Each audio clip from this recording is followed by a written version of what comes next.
Bueno, muy buenos días. Hacemos todo justo a tiempo, digamos, porque estábamos a las 10 en punto, teníamos algunos problemitas con el link que ustedes nos enteraron, así que ya lo resolvimos, así que le damos la bienvenida a Diego. Eh, Estoy muy contento de que nos acompañen todos los sábados, ¿sí? Si bien son 2 sábados al mes, a veces siempre nos planteamos cuando organizamos cursos de formación desde el museo la idea de la sostenibilidad en el tiempo, ¿no? Es como que la cuestión, por más que esté buenísimo el curso y esté todo planeado y esté todo planificado, a veces sostenerlo se hace cuesta arriba para ustedes, sobre todo porque seguramente se le van acumulando mucha más cantidad de actividades, sin embargo, la cantidad de gente no ha mermado casi con respecto a los anteriores encuentros. Entonces, los felicito y me pone muy contento y también nos alienta muchísimo a nosotros a seguir sosteniendo estas propuestas. Formalmente les doy la bienvenida, para los que no me conocen, yo estuve en el primer encuentro, soy Nicolás Charles, el director del Museo de la Ciudad, y esta es la segunda edición del curso de Historia de Rosario. Nosotros siempre nos planteábamos el hecho de la necesidad de herramientas para todos aquellos que trabajan en la divulgación de la historia de Rosario, porque son muchos en la ciudad los que trabajan en ese sentido, y, y desde el Museo de la Ciudad nos planteábamos la idea de brindar herramientas. Es algo que venimos sosteniendo, como decía, por segunda vez consecutiva, y también con alternancias, ¿no? El año pasado nosotros tuvimos una alianza, un trabajo conjunto con el ISIR a cargo de Sandra Fernández, y este año tomamos también el trabajo de articulación con otros profesionales de la historia que trabajan en otros institutos del CONICET. Bueno, les presento a Diego Roldán, que es la persona que va a estar hoy disertando para ustedes. Diego es un profesional que está muy cerca del museo, está muy cerca de nuestros archivos. Él pertenece al IECH, pero también está trabajando en relación con el CURDIUR, con Javier Fedele en nuestro archivo, viendo todas las transformaciones urbanas que se dieron en Rosario. En realidad, lo de transformaciones urbanas es lo que hicimos el año pasado conjuntamente también. ¿Estoy diciendo bien, Diego? Sí. Eh, el año pasado hicimos un curso también de formación de transformaciones urbanas, CURDIUR y EDGE, y siempre está muy cerca del museo y tiene muchas ganas de aportar. Es un profesional que para nosotros, cada vez que lo hemos invitado, ha generado muchísima expectativa y ha generado mucha admiración, porque es una persona que transmite los conocimientos desde un lugar, desde mucha humildad, y saben muchísimo, así que para nosotros que trabajamos del Parque Independencia y sobre todo esas transformaciones urbanas que se dan a partir del Parque Independencia, va a ser muy lindo escucharlo, sobre todo porque nos ubica, nos permite transitar un recorrido, nos teletransporta a principios del siglo XX. Agradezco muchísimo al equipo del museo que sostiene este curso, al equipo educativo, a Celeste, a Meli, a Juanjo y a Ignacio, que están ahí, y a toda la gente conocida que veo siempre que me conecto, que también están muy cerca del museo. Algunos son amigos de la Asociación Amigos del Museo. Eh, y para nosotros es muy importante estos lazos. Yo siempre hablo, o lo digo ahora a la mañana, lo voy a decir menos formal, pero el hecho de pensar qué es un museo abierto, ¿no? Y los museos abiertos ya no somos novedad a nivel Argentina. Hay varios casos que se están dando de trabajo epistemológico basado en lo que es ser un museo abierto, y que tiene que ver con darle voces a la mayor cantidad de visitantes o de personas que estén cerca del museo.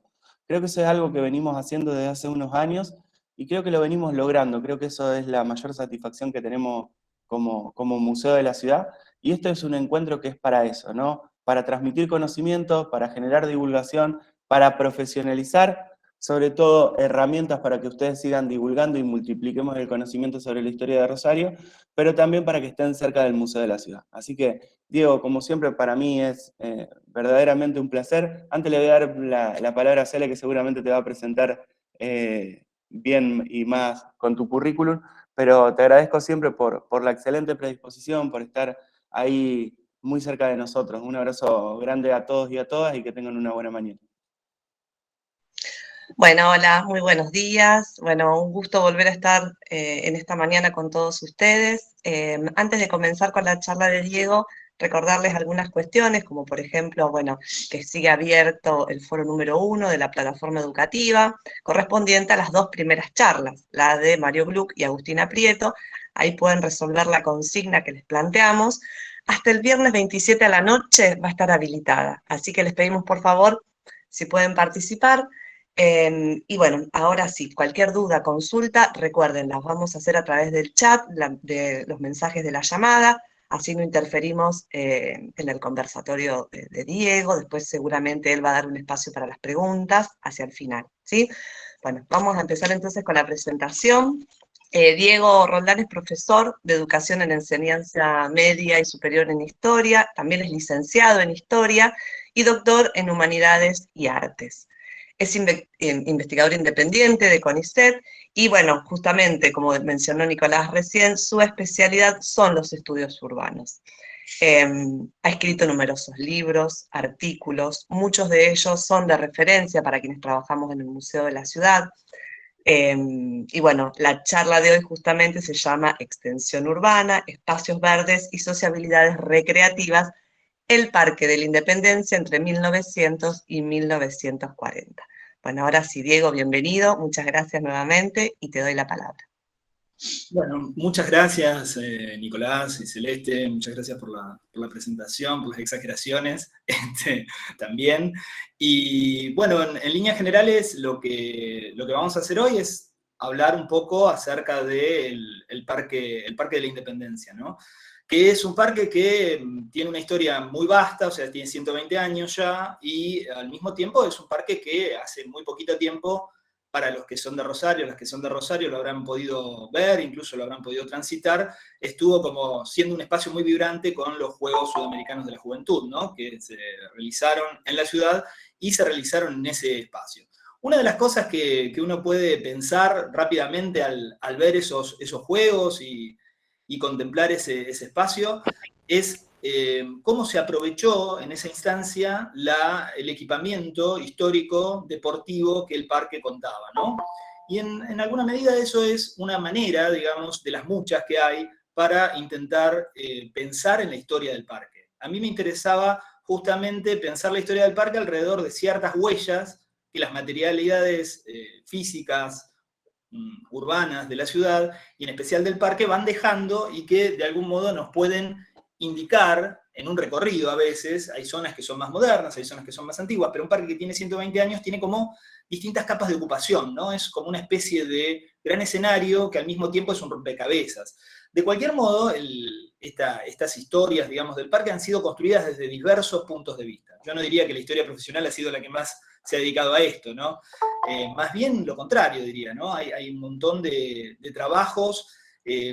Por ejemplo, está este trabajo, se ha hecho un documental hace poco sobre el Parque Independencia, sobre los 119 años, etcétera, que está muy bien, que cuenta efectivamente ese proceso de ocupación del parque y cómo el parque va ganando volumen, va ganando espacio, cómo es una forma urbana que no está, digamos, construida de una vez y para siempre, digamos, ¿no? Porque tendemos a creer que el espacio tiene una historicidad mucho menor que, por ejemplo, los acontecimientos políticos, que son mucho más cambiantes, son mucho más dinámicos, son rápidos, etcétera. Y en cambio el espacio parece un poco más inmóvil, parece que siempre está ahí, medio igual a sí mismo, sin grandes transformaciones.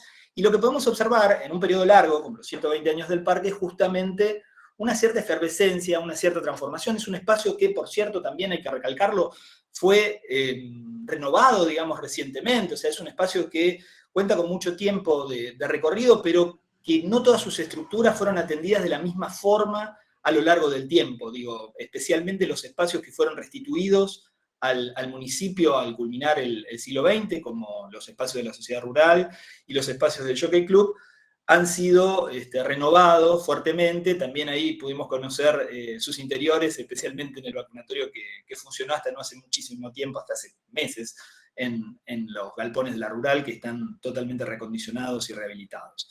Entonces, bueno, la propuesta de hoy, simplemente continuando un poco lo que ya viene proponiendo el ciclo, es tomar un poco los orígenes, los momentos iniciales del parque, pensar alrededor de cuáles son las propuestas, digamos, que en cierta medida están operando, obrando, moviendo la construcción de este parque, cuáles son las intenciones que esos orígenes, ese nacimiento del Parque Independencia, los actores van añadiéndole al espacio, y de algún modo cómo eso se va desarrollando de una manera que no necesariamente coincide en un 100%, en una totalidad, de manera absoluta, con las intenciones de quienes lo pusieron a rodar en ese primer momento al parque, quienes quisieron construirlo, ¿no? Y los sentidos que quisieron darle.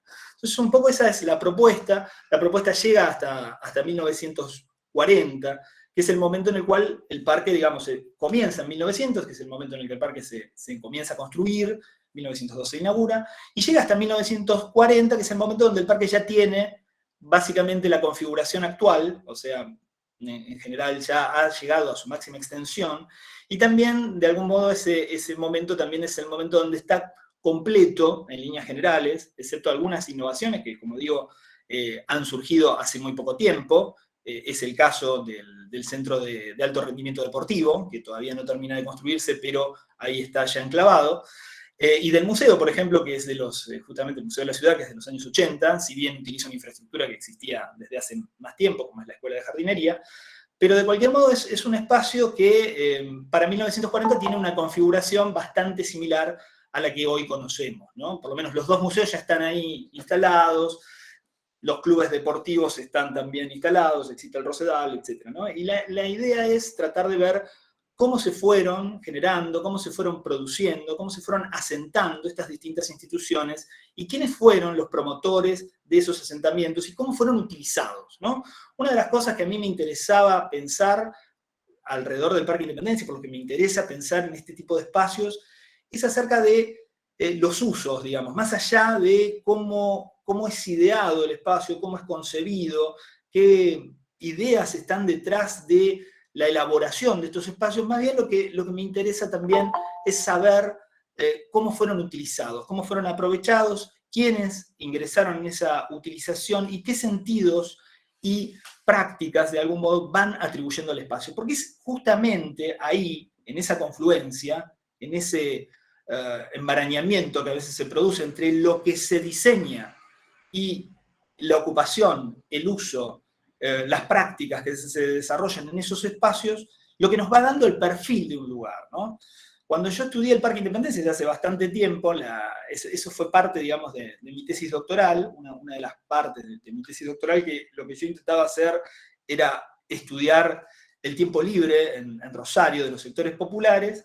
Lo que a mí me había interesado era lo mismo que me había interesado cuando había estudiado el Saladillo, ¿no? Era ver cómo un espacio que había sido pensado como un espacio bastante exclusivo, bastante cerrado y para muy poca gente, terminaba por convertirse en un espacio muy popular, muy utilizado fuertemente, digamos, los domingos, en especial por la tarde, por los sectores populares, digamos, ¿no? de la ciudad. Entonces, esa transición un poco enigmática, se me ocurría que era una buena pregunta, saber cómo algo que había surgido para una sociabilidad bastante exclusiva, como es la sociabilidad de las élites de comienzos del siglo XX, había terminado por convertirse en un atractivo efectivamente animado, especialmente por los sectores populares. Entonces esa es la gran pregunta que de algún modo organizaba ese planteo inicial, digamos, ¿no? Esa investigación inicial que yo desarrollé. Entonces, bueno, la primera idea que quería compartir, tengo algunas imágenes, pero la verdad que es solo para que no me vean a mí, porque no son imágenes muy reveladoras de nada, pero las puedo compartir, digamos, ¿no? Hay mucha imagen sobre el Parque Independencia, ya les digo, están los documentales que hizo este muchacho Dolce, que trabaja muy bien con el tema de la memoria y las imágenes y el pasado de los lugares de Rosario.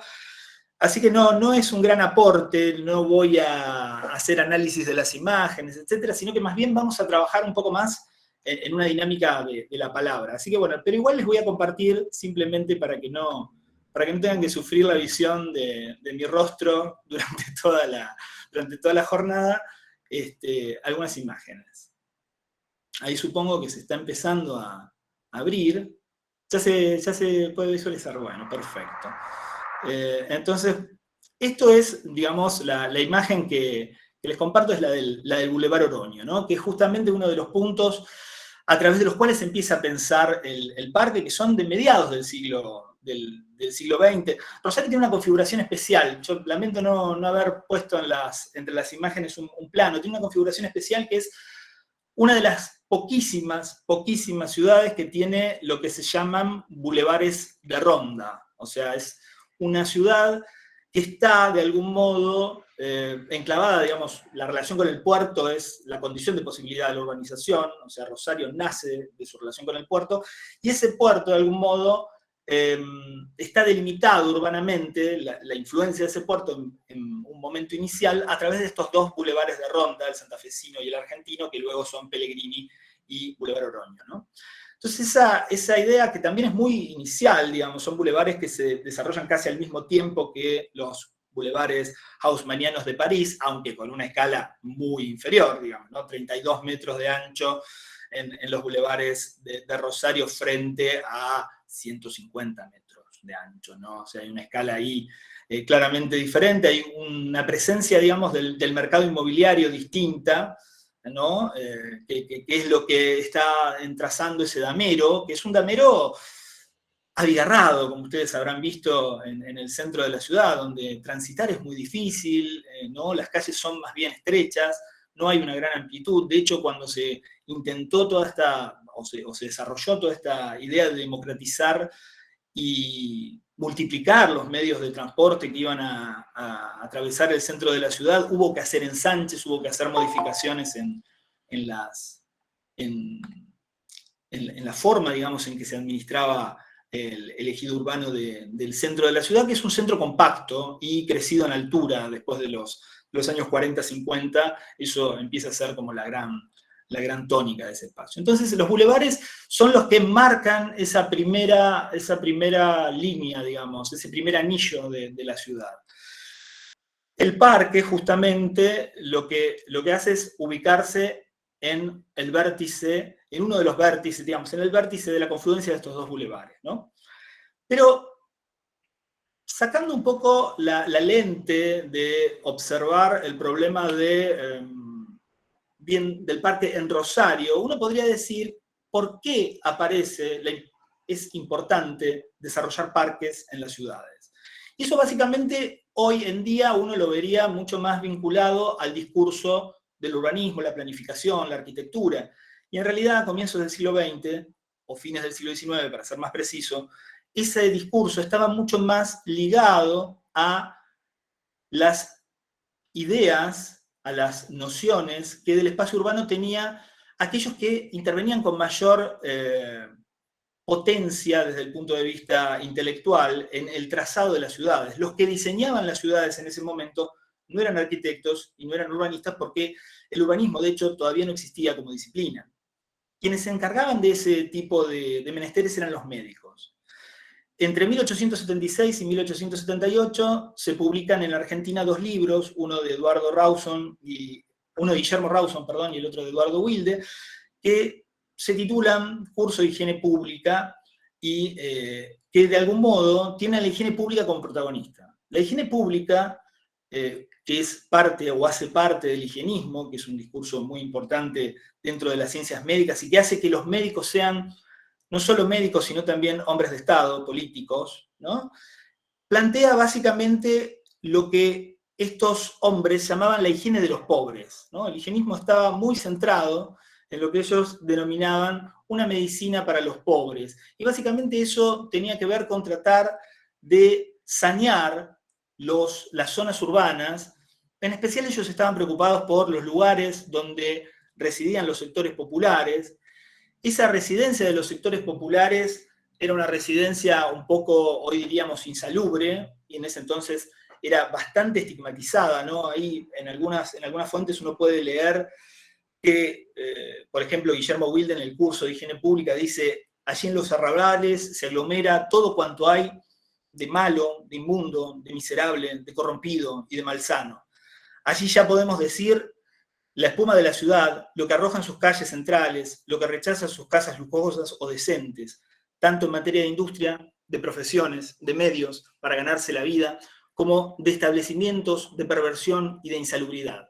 allí se dejan ver, con su aspecto más o menos grotesco y repugnante, los cafés, fondas, tabernas, canchas de la más baja especie. Allí se come, se bebe y se baila en medio de la suciedad y de la miseria, ¿no? De algún modo, la idea que tenían de los arrabales y de los suburbios, esto está pensado para Buenos Aires, pero es una idea que se transfiere a Rosario, es una especie de oposición entre el centro y los barrios, una oposición que hasta cierto punto, digamos, estaba inevitablemente conectada. Los higienistas tenían una idea de la ciudad bastante interesante en el sentido de que pensaban que toda la ciudad capitalista era una especie de conexión inevitable, ¿no? Una conexión garantizada en parte por la afluencia de mercancías y en parte por la circulación de hombres de trabajo, pero también de fluidos que no solo eran fluidos higiénicos, sino que también eran fluidos que llevaban a través o transportaban a través del aire las enfermedades como la fiebre amarilla, el cólera, el tifus, etc., ¿no? En ese sentido también se fraguaba en ese momento una cierta oposición entre el campo y la ciudad. Los higienistas pensaban que el campo era un lugar mucho más saludable que la ciudad, incluso pensaban que la relación campo y ciudad era una relación en la cual ellos veían ciertos beneficios civilizatorios, culturales, tecnológicos que había en las ciudades, pero también veían con bastante desencanto la forma en que la ciudad crecía a partir de aglomeraciones en las cuales era muy difícil que ingresara el aire, la luz, que hubiese una buena circulación de la materia, decían ellos, ¿no? Ellos planteaban cosas bastante que hoy día no son tan lejanas a nosotros, porque, por ejemplo, decían que la vida en aislamiento sería mucho más higiénica, si fuera posible, ¿no?, que la vida compartida en sociedades y en ciudades, ¿no? Que una residencia en el campo, con todas las comodidades, si se pudiera llevar al campo todas las comodidades de la urbanización, sería mucho más saludable que una residencia en medio de la construcción urbana tan abigarrada, ¿no? Entonces, ahí hay también una noción de traer o intentar traer de algún modo el campo a la ciudad como factor de higiene. En vez de pensar a estos médicos solamente como médicos clínicos, como los pensaríamos hoy, como médicos que están sobre todo mirando los organismos individuales de cada quien y trabajando en una especie de prescripción de medicinas y vías de curación individuales, en estos casos lo que veríamos son médicos que más bien se ocupan de atender esos cuerpos, pero también cuerpos sociales, digamos, ¿no? En la segunda generación de médicos higienistas, digamos, los que vienen después de Rawson y Wilde, Emilio Coni, por ejemplo, él planteaba una cosa en un libro que aparece en 1920, que se titula Memorias de un médico higienista, que es como una especie de recapitulación de su carrera como médico.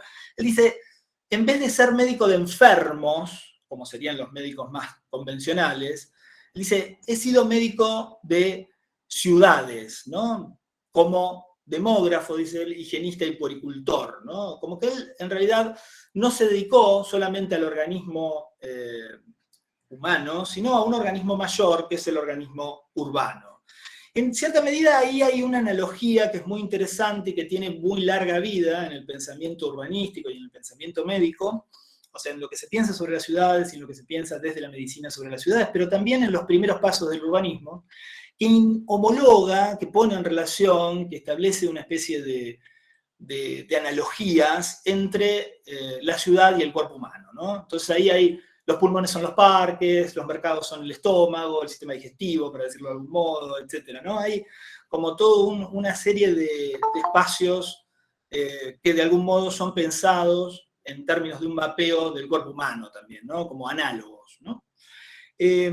Como les decía, los problemas de las ciudades, los problemas de las ciudades, y sobre todo los problemas de la ciudad europea, ¿no? Es el problema de la industrialización. En el caso de las ciudades latinoamericanas, eso es un poco relativo, digamos, ¿no? No es tanto ese el problema, sino más bien el problema que siguen teniendo las ciudades, que es el mercado inmobiliario, en términos de una búsqueda, digamos, de maximización de los beneficios a costa de no elevar especialmente la calidad de vida en un sentido más general, más global, ¿no? Entonces el problema en las ciudades es un problema que los higienistas ven rápidamente y tratan de regular, que es el problema de la ventilación y la concentración. Esos problemas se expresaban con especial fuerza en ambientes urbanos específicos. Esos ambientes urbanos específicos eran sobre todo los que habitaban los sectores populares, que no eran otros que los conventillos, digamos, ¿no? A la par, digamos, que se desarrolla la idea de construir parques en las ciudades, en Buenos Aires y en Rosario en particular, se desarrolla también la idea de sanear los conventillos y los inquilinatos.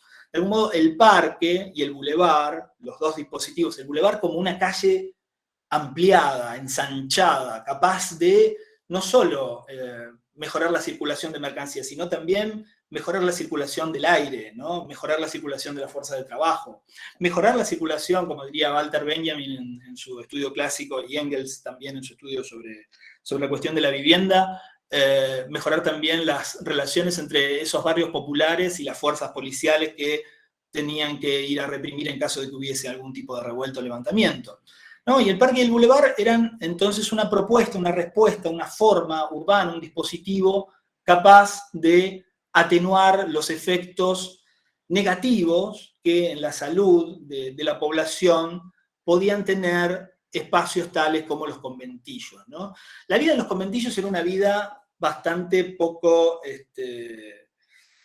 sencilla, era una vida muy difícil, ¿no? Y al mismo tiempo recibía toda esta estigmatización que proponían estos médicos. Hay un libro de un higienista argentino, Samuel Gallé, que yo había traído una cita para que ustedes vean cómo ellos pensaban, no solo el conventillo como un espacio de hacinamiento urbano, de malas condiciones sanitarias, sino también de corrupción moral, ¿no? Dice Gallé en su texto, en su libro, que se llama Habitaciones Obreras en Buenos Aires y que se publicó en francés. Esto es otra cosa interesante para ver, ¿no? La lengua franca de la ciencia en ese momento era el francés, no el inglés como ahora, digamos, ¿no? Hoy día cualquiera que vaya a un congreso internacional tiene que llevar su paper en inglés, y en ese entonces era lo contrario, ¿no? Incluso los libros, para que se leyeran y fueran discutidos, tenían que ser publicados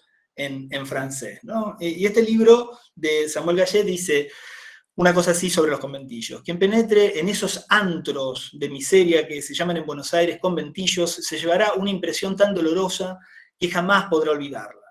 Estas casas de obreros representan sobre todo un gran peligro para la salud, pues son verdaderos hogares de inmundicia, en los cuales germinan todas las enfermedades infecciosas y se desarrollan en un medio favorable para la moral, porque esas casas son teatros, escenarios vergonzosos de libertinaje y lupanar.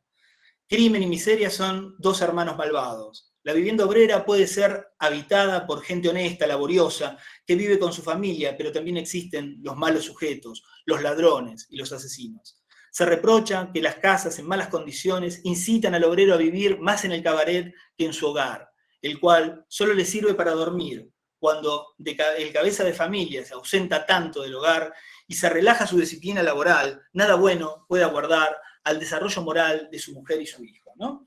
Ahí vemos claramente cómo hay una especie de idea o vaso comunicante que nos plantea, por un lado, un tipo de habitación, un tipo de riesgo sanitario, pero también inmediatamente una deriva hacia una especie de riesgo moral.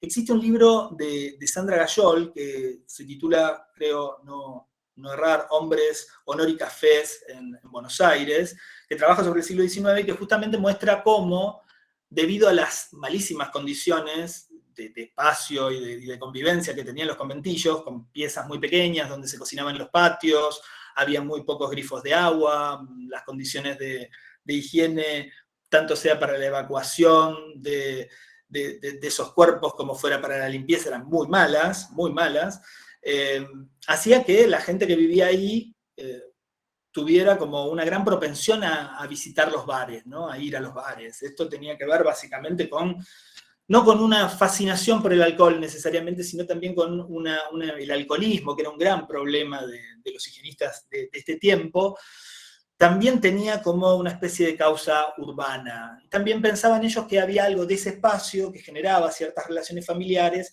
que propendía a producir una cierta criminalidad. Entonces el verde o el parque en particular se erigía como una especie de antídoto contra todos esos males, ¿no? Eran como lugares donde la conducta de los sectores populares podían ser de algún modo enmendada, encauzada, regulada, disciplinada, ¿no? Entonces, esa era un poco, o eran un poco algunas de las fundamentaciones de la existencia de parques dentro del panorama de lo que podríamos llamar el higienismo, en tanto y en cuanto ese era el panorama o el horizonte en el cual se estaba pensando la reforma de la ciudad, ¿no? Un pensamiento reformista médico.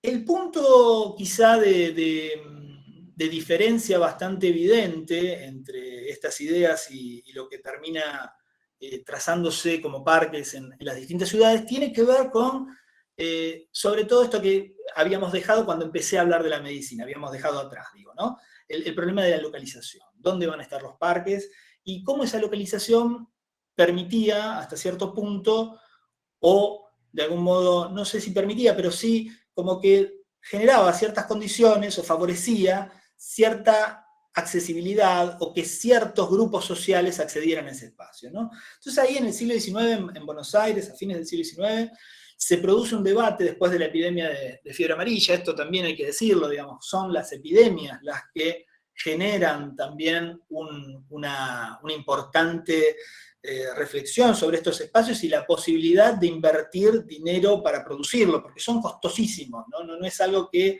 se pueda hacer con poco dinero, porque implican expropiaciones, implican también una serie de costos en torno a la ambientación, digamos, el ajardinamiento, los detalles paisajísticos, las instalaciones que tienen que construirse ahí dentro, etc., ¿no? Son costosos y en ese momento, como ahora, los que pueden hacerse cargo de eso son los municipios, que son estados con bastantes potestades en lo que se refiere, o estados o regímenes, en ese momento no son estados, son regímenes municipales. En Argentina hay una especie de mixtura entre los municipios que se acogieron a las reformas de la Constitución del 94 y que entraron en una especie de autonomía municipal, como puede ser el caso de la Ciudad de Buenos Aires, y otros que quedaron todavía en un régimen un poco más antiguo, aunque renovado con respecto al de comienzos de siglo, como puede ser Rosario, que está dentro de un régimen de dependencia municipal, aunque tiene muchísimas potestades, ¿no? Pero eso hace que tenga limitaciones presupuestarias muy grandes para mantener este tipo de espacios. De cualquier modo, el problema allí, el debate de localización, como les decía, tiene que ver mucho con el debate que se da en Buenos Aires entre Sarmiento y Rawson, ¿no? Rawson, este higienista del que hablamos al principio, y Sarmiento, por supuesto, quien ustedes conocen, ¿no? Ya ampliamente. El Parque de Palermo, el actual Parque de Palermo, el Parque 3 de Febrero, en ese entonces así se lo llamaba, para Rawson, a diferencia de Sarmiento, que estaba empecinado en que se hiciera donde efectivamente se localizó, digamos, al norte de Buenos Aires, ¿no? Cerca del río, poseía para Rawson un defecto brutal, que era el defecto de localización, ¿no? No cumplía con las dos funciones de los grandes parques que se estaban mirando. Ustedes piensen, en este momento en la Argentina, las innovaciones vienen del exterior, se están mirando los grandes parques de París, por supuesto, los bosques, el Bois de Vincennes y el Bois de Boulogne, y por supuesto el Central Park de New York, ¿no? Donde Rawson había conocido cuando lo visitó en una exposición universal, ¿no? Entonces el modelo de Central Park era un modelo más bien de ubicación, como tiene en Nueva York, en una zona central de Manhattan, con una extensión realmente muy amplia, incluso con una reserva de agua que tenía previsto suministrar el agua a toda la ciudad, ¿no? Digamos, tenía también un punto ahí interesante para pensar la dotación de infraestructura del Central Park. El Bois de Vincennes, a diferencia del Bois de Boulogne, en París, el Bois de Boulogne se hacen como dos bosques en París, uno para los obreros y otro para la burguesía o la aristocracia, y el Bois de Vincennes era justamente un parque que era un lugar que estaba bastante cerca de la habitación obrera y que estaba diseñado para los obreros. Entonces, ahí había, de algún modo, en un caso a partir de una diferenciación y en el otro a partir de una idea de democratización más generalizada, una idea de acceso a estos lugares por parte de los sectores populares. Parque 3 de Febrero no cumple con esa lógica y Rawson inmediatamente levanta sus críticas, que son desoídas, por supuesto, sobre esa localización y dice que el problema que va a tener a la larga va a ser que se va a transformar en un parque para la distinción aristocrática, ¿no? Entonces ahí empieza a aparecer otro elemento importante, digamos, ¿no? La idea de jardines públicos, ¿no? Los jardines hasta ese momento eran jardines privados, los parques son los primeros lugares donde aparecen estos jardines públicos, o por lo menos de un libre acceso, ¿no? Estos espacios verdes. Y de algún modo había que buscar la manera de poner en correlación esta especie de estética bucólica que los parques de algún modo traducían y ponían en funcionamiento dentro de la ciudad con estos otros parámetros higiénicos, digamos, ¿no? Por un lado, esta belleza natural, campestre, era muy valorada por las élites, que de hecho la desarrollaban en sus propias viviendas. Si ustedes ven la vivienda burguesa del siglo XIX, en general está siempre prologada o de algún modo circundada por algún tipo de jardín, más pequeño, más grande, etc. Hay superficies libres ajardinadas, no necesariamente privadas, digamos, ¿no? Están en el frontis de la vivienda, la primera en el acceso, lo primero que se ve, y de algún modo eso también interesaba a las élites en la construcción del parque, ¿no? Ustedes saben que el Boulevard Oroño era el lugar en el cual la élite de algún modo circulaba permanentemente con su carruaje para una especie de ritual de reconocimiento de ser visto, ser percibido en ese espacio, etc., ¿no? Y de algún modo lo que había que ahí, la paradoja, o digamos lo que había que tratar de negociar y poner en relación era esta idea de una higiene popular con esta idea de una distinción social de ciertos grupos muy caracterizados. Entonces, en esa discusión es cuando, de algún modo, lo interesante que tiene el caso del Parque Independencia es que Luis Lamas, hasta cierto punto, recupera esas ideas. Ahí voy pasando un poco de diapositiva, recupera esas ideas, y trata de pensar al Parque de la Independencia un poco por fuera o digamos, tratando de superar las antinomias de este debate entre Rawson y Sarmiento sobre el Parque 3 de Febrero. Y ahí logra varias cosas, digamos, ¿no?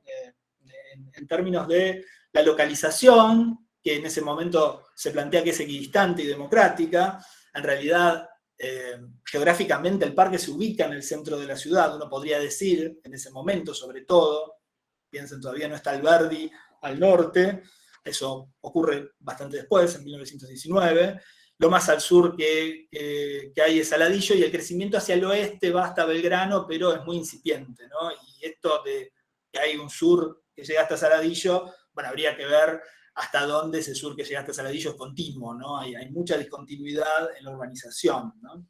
Hay una continuidad de transporte y hay una discontinuidad de las manzanas, las construcciones, etc. En una ciudad todavía está ahí, en los planos aparece como compacta, pero en realidad la mancha urbana no ha crecido tanto, ¿no? No está consolidada toda la urbanización, ni tiene los mismos servicios, etc., ¿no? Entonces, ahí hay una idea también de esa equidistancia que se argumenta, también tiene como propósito un poco más velado la extensión, ¿no? Hay un libro también muy importante que se escribió a fines de los años 90, de Adrián Gorelick, que se llama La grilla y el parque, ¿no? Hay un modelo de expansión de la ciudad que tiene que ver con el parque, ¿no? El parque es un modelo regulatorio, estatal, interventor, un dispositivo que sirve para hacer ciudad de una manera diferente a la manera en la cual el mercado hacía ciudad, ¿no? Incluso también es una manera de hacer ciudad de una forma distinta a cómo se había hecho ciudad en o se haría ciudad en los barrios, y como se había hecho ciudad en el centro urbano, digamos, en las plazas centrales, ¿no? Donde lo que había alrededor eran las instituciones políticas y religiosas más relevantes de estas plazas centrales, y de algún modo eran espacios relativamente pequeños, ¿no? Eran espacios cuyas superficies eran mucho menores que un parque. De algún modo hay una idea ahí, el parque también funciona en contra, o por lo menos poniéndole límites al mercado inmobiliario, ¿no? Es una superficie que no puede ser cuadriculada por la grilla, es un lugar donde la grilla no entra, es un lugar con el que la grilla se relaciona, pero en el cual no puede ingresar. De algún modo, también eso generó un efecto en cuanto a el trazado interno de los caminos del parque, que no reproducen en absoluto el recorrido de la grilla, no son rectilíneos, digamos, ¿no? Esa especie de idealidad y de monotonía que aparece en la grilla española, digamos, de fundación española, no aparece colonial, no aparece dentro del parque, donde los caminos son más bien ondulantes, y se decía que eso permitía, digamos, también una adecuación psicológica mucho más aventajada que esa especie de alienación doble que sufrían los urbanitas, los habitantes de las ciudades, al vivir en ciudades que, además de no tener verde, tenían todas calles que terminaban y convergían en un ángulo recto, una con respecto a la otra, ¿no? Al mismo tiempo, digamos, que plantea este problema de extensión y de limitación de los alcances del mercado inmobiliario, el Parque Independencia también se propone generar esto de una ciudad higiénica y saneada, ¿no? A partir del discurso de Lamas uno puede reconstruir claramente que él, sin ser médico, está pensando en una reducción de la mortalidad infantil. También se mantuvo atento a mismo tiempo como a regular las ansias de distinción que tenía esta élite, ¿no? Entonces, hay una idea que también se vincula con el nombre del parque, el Parque de la Independencia. Si ustedes ven, muchos de los sitios urbanos de Rosario tienen como una búsqueda de un enlace con la historia más bien patria de la Argentina, dado que Rosario tiene ese problema de no tener fundación, y al mismo tiempo de tener ese problema de no tener un pasado hispánico, ser una ciudad fuertemente creada a partir del comercio, ¿no? Una ciudad fuertemente,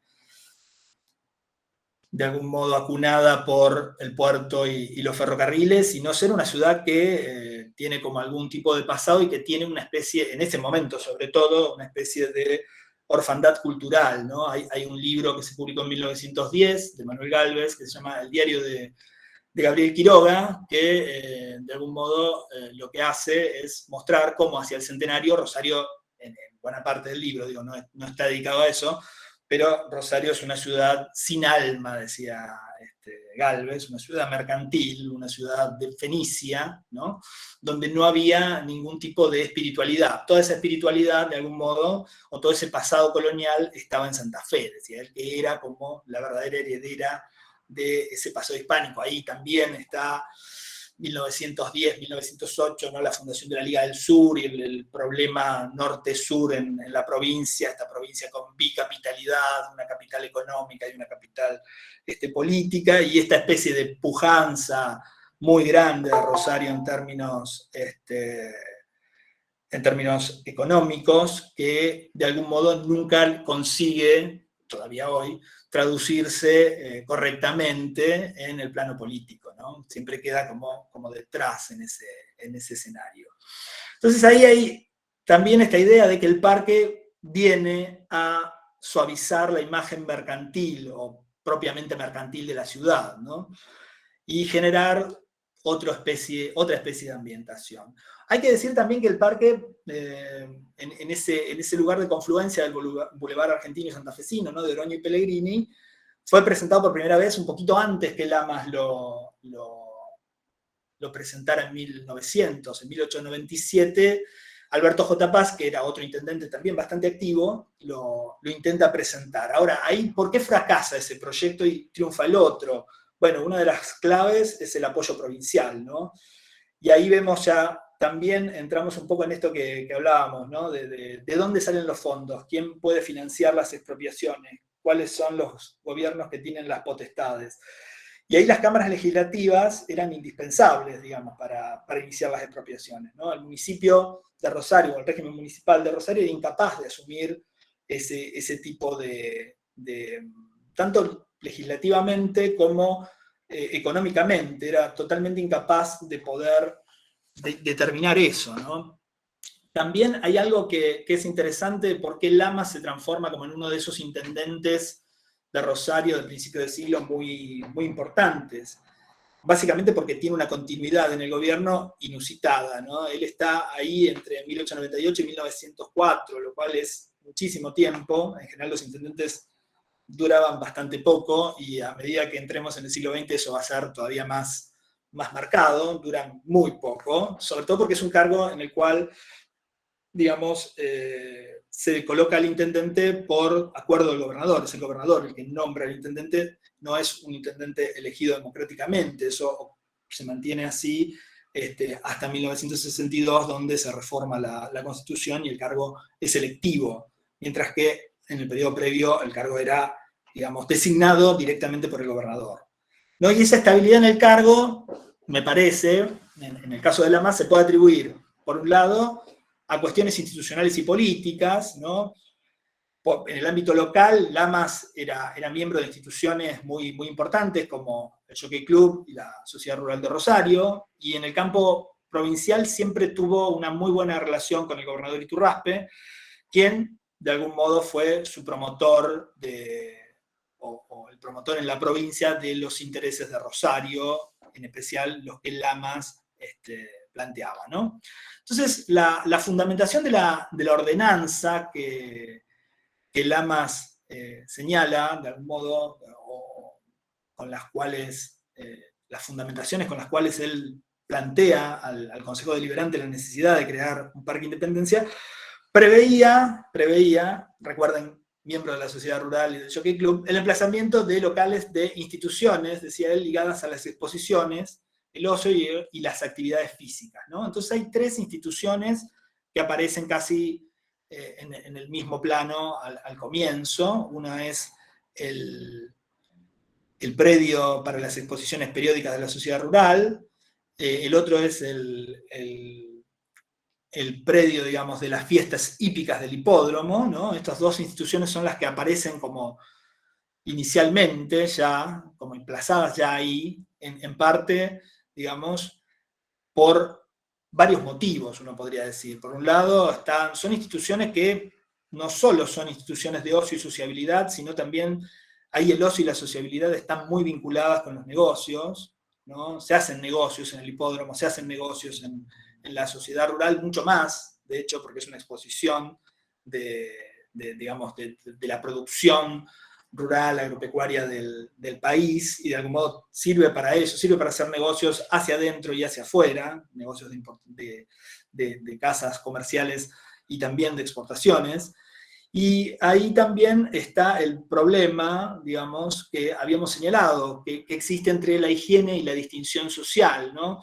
Lamas ahí tiene que hacer toda una serie de malabarismos para, de algún modo, justificar que esa vegetación que él planteaba colocar en el Parque de la Independencia vendría a purificar el aire contaminado de la ciudad y al mismo tiempo podría beneficiar con una serie de instalaciones destinadas al ejercicio, a los juegos, a la recreación, a los organismos populares, ¿no? O sea, los sectores populares, que podrían acceder a esta parte del parque y que al mismo tiempo tenían estas otras instituciones que, si bien tienen un perfil muy claramente elitista, muy claramente burgués, él prefería de algún modo vincularlas más bien con las atracciones que eso iba a significar, ¿no? Y esto es muy interesante porque ya desde el inicio, el comienzo de este tipo de espacios, se está viendo que no basta con crear un espacio verde simplemente, digamos, con no ponerle nada encima, no generar algún tipo de lugares que supongan algún tipo de agenda, algún tipo de calendario de actividades, para que esos espacios logren ser atractivos, ¿no? Ahí también hay algo de lo atractivo que podía convertirse el Parque Independencia a partir de contar con ese tipo de cuestiones, ¿no? En cierta medida, como les decía, ¿no? La idea del mensaje de Lamas es la de plantear una ciudad que carece de atractivos urbanísticos y que a partir del parque los va a lograr, ¿no? Él decía textualmente en el mensaje que envía al Consejo Deliberante: la ciudad de Rosario, dice Lamas, carece de ornato, paseos y diversiones. Su aspecto exterior no es de una impresión simpática para el viajero que la visita días por un hermosísimo río, aún el que viene a habitarla recibe la decepción de que está absorbida su vida tan solo por el comercio y la producción, ¿no? Ahí coincide más o menos con lo que Manuel Gálvez decía, ¿no? Creo que en el sentido del aumento de la población y el progreso material de la ciudad de Rosario, ha roto con todo cálculo y previsión estadístico. Esto es algo muy importante que tiene que ver con la idea de, bueno, que Rosario había llegado a los 100.000 habitantes a partir del censo que Lamas realiza. Hay una serie de 3 censos que se hacen entre 1900 y 1910, 1900, 1906 y 1910, donde lo que se corrobora o se trata de corroborar es un aumento muy vertiginoso de la población, ¿no? Y que de algún modo ese aumento de la población también justificaba la idea de generar un parque, en tanto y en cuanto la ciudad iba alcanzando una dimensión distinta, diferente, ¿no? Entonces, viendo un poco este panorama de argumentos y de justificaciones por los cuales el parque, digamos, se ponía se empezaban a hacer los trabajos, se excavaba el foso para construir el lago, se producían la montaña con sus restos, digamos, con la tierra que se había excavado de ahí, de algún modo en una relación un poco, podríamos decir, de producción artificial de la naturaleza, ¿no? En ese plano, lo que podemos pensar es que ese parque cumplía quizá con demasiadas funciones, ¿no? Funciones económicas, funciones higiénicas, funciones simbólicas, funciones políticas, ¿no?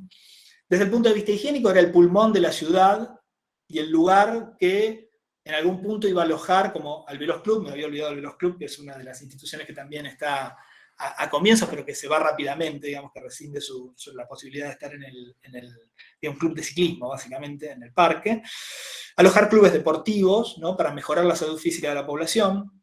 Era el predio ferial, ¿no? de las asociaciones agropecuarias, la sociedad rural en especial, pero también comerciales e industriales, para exponer sus productos. Era el paisaje adecuado para el paseo de las élites, y era la obra pública modernizadora, de algún modo, y ornamental, con la que Rosario podía, de algún modo, alcanzar una cierta estética que la pusiera en consonancia o en relación con la gran metrópoli del Centenario que era Buenos Aires, y con otras ciudades de Europa y de América, ¿no? Especialmente con Estados Unidos y Nueva York. Entonces, el parque nacía como con marcas de distintas funciones sobre el imaginario social que se activaba en esos terrenos, ¿no? De algún modo también una idea que Lamas propone como para convencer a las cámaras legislativas de la provincia de que apoyen el proyecto es que efectivamente en ese momento comprar los terrenos que iba a ocupar el parque iba a ser una inversión muy favorable, digamos, expropiar esos terrenos, porque el valor de esos terrenos era muy bajo, era casi insignificante, con relación al que iba a tener en muy poco tiempo, decía Lamas, ¿no? Ese era uno de los argumentos que usaba para convencer a las cámaras legislativas. Y bueno, cuando todo este andamiaje institucional y económico se pone en marcha, hacia 1901 comienzan los trabajos para instalar el parque, ¿no?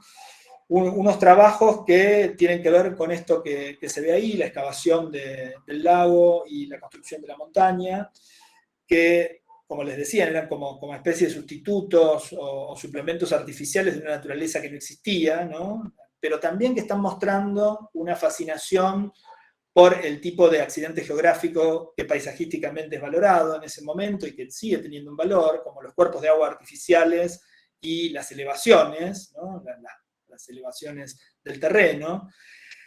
Y se hace una cosa, en 1901, una especie de fiesta del árbol, ¿no? Que es una cosa que se hacía bastante con las escuelas, para conseguir ahí, de algún modo, plantar las primeras especies vegetales, que son estos eucaliptus, sobre todo, que se plantan, que son los que todavía ahí están muy cerca del museo, ¿no? Y que tienen unos troncos que son testimonio, digamos, de su antigüedad en el lugar, ¿no?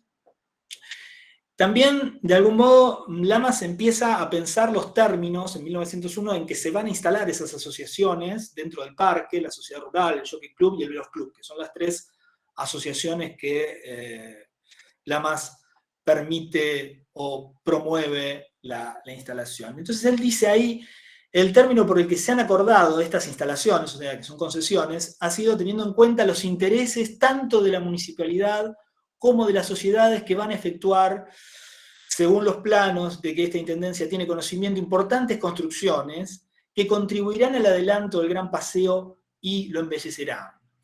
Pues ellas serán hechas bajo la inspección de la Oficina Técnica Municipal, consultando la estética, considerando que las instalaciones en el Parque de la Independencia han de contribuir poderosamente a dar vida y animación a aquel gran paseo, a la vez que constituirán un centro de diversión y estímulo para el refinamiento de la raza caballar del país, impulsando al propio tiempo en la esfera del progreso de la población, refiriéndose obviamente al hipódromo, ¿no? Entonces ahí también hay algo que ya anticipamos, la idea de que estos lugares o estas instalaciones van a generar una animación del parque, ¿no? El municipio no cuenta con recursos suficientes en este momento más que para convencer a las cámaras legislativas que desarrollen la expropiación, para encargarse de esos espacios, para mantenerlos, ¿no? Activos, para mantenerlos acondicionados. La opción que encuentra el municipio, que tiene un presupuesto muy reducido, ¿no? Es establecer este convenio con estas instituciones, como son el Jockey Club y la sociedad rural, ¿no? Lo que es curioso es que poquito tiempo después, en 1902, el Jockey Club desarrolla una noción de una especie de pedido de restitución de algún dinero o de algunos fondos en función de las construcciones que desarrolló en el parque a raíz del hipódromo, ¿no? A raíz del hipódromo Independencia, se pide una especie de restitución, y esa restitución, curiosamente, el municipio accede a concederla. Ahí ven el predio de la sociedad rural. Es curioso eso, digamos, ¿no? Cómo el Jockey Club solicita el pago de un subsidio, ¿no? Diciendo, ¿no? que ha desarrollado instalaciones que han sido muy costosas dentro del parque. Específicamente aquí vemos algunas fotografías del hipódromo, y la municipalidad no solo escucha la petición, sino que le concede el subsidio, ¿no? Haciéndose un poco cargo de cómo esa administración de terrenos municipales estaba un poco en un juego donde los privados tenían una participación muy fuerte. Al mismo tiempo, en ese momento el parque no tiene la silueta que vemos en esta toma aérea de los años 40, tiene una silueta todavía bastante reducida, y dentro del parque hay lo que se llaman casas de campo, ¿no? Hay varias notas en el periódico La Capital donde eso aparece, digamos, ¿no? Como casas de campo. Hay un proceso de extensión del parque que es paulatino, que va sumando no solo instalaciones y ciertos sectores, sino que también va incrementando sus superficies hasta llegar al tamaño actual, ¿no?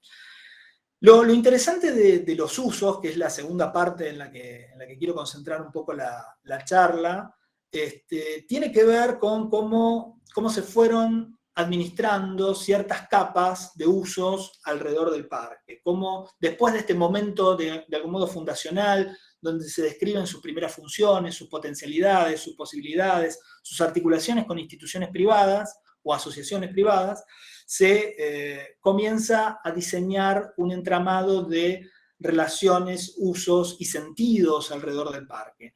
El primero y el más evidente, como supondrán, es el uso cívico-patriótico del parque. Las plazas y los parques siempre fueron lugares donde se pensó, especialmente en el momento en el que se crea el parque, poquitos años después del momento en el que se crea el parque. Ustedes piensen que el parque se crea 10 años antes del centenario, que es el gran momento de reconfiguración de la idea de la nación, y en especial estos espacios están muy atravesados por los proyectos que la Comisión del Centenario tiene para el país entero, digamos, de establecer esto que Ricardo Rojas en la Restauración Nacionalista llamó la pedagogía de las estatuas, establecer o sembrar, diríamos, estos espacios verdes de estatuas de distintos prohombres del pasado nacional, y de algún modo, o de ciertas figuras como la República, por ejemplo, la libertad, etcétera, que pudieran de algún modo marcar estos espacios, funcionar dentro de estos espacios como hitos cívico-nacionales, ¿no? Entonces ahí hay una idea de nacionalizar el verde, transformándolo a partir de esta disposición de estatuas en sus superficies, y de algún modo era algo que el parque ya tenía o anunciaba casi performativamente en su propio nombre, el Parque de la Independencia. El otro, de ese uso hay algunas huellas, digamos, ¿no? Fundamentalmente no en el centenario, del cual se hace como una especie de columna que finalmente no se construye. Para quienes son de Rosario, una parte de ese monumento está, que es un monumento de la República, está hoy en Córdoba y Oroño, es esa estatua de la República que está ahí, solo una parte, ¿no? Es una fracción, el boceto era más amplio. Yo lamento no tener las imágenes de todas estas cosas, porque cuando yo hice el trabajo de archivo allá en la prehistoria, no había cámaras que fueran tan interesantes como las que hay ahora en los celulares, ¿no? Entonces no fotografié un montón de cosas que yo ahora cuando voy hablando las visualizo, pero no tengo fotografías de eso. Así que bueno, les pido disculpas un poco por esa falta de imágenes, ¿no? Entonces, esa es una de las primeras funciones. La otra función es la función que desempeña a nivel pedagógico el parque, y a nivel de una pedagogía que tiene que ver con la educación física, ¿no? En 1900 ya Romero Brest había planteado un sistema de educación física argentino, ¿no? Un médico higienista que en este caso no se ocupaba de las ciudades, sino más bien de la educación de los cuerpos.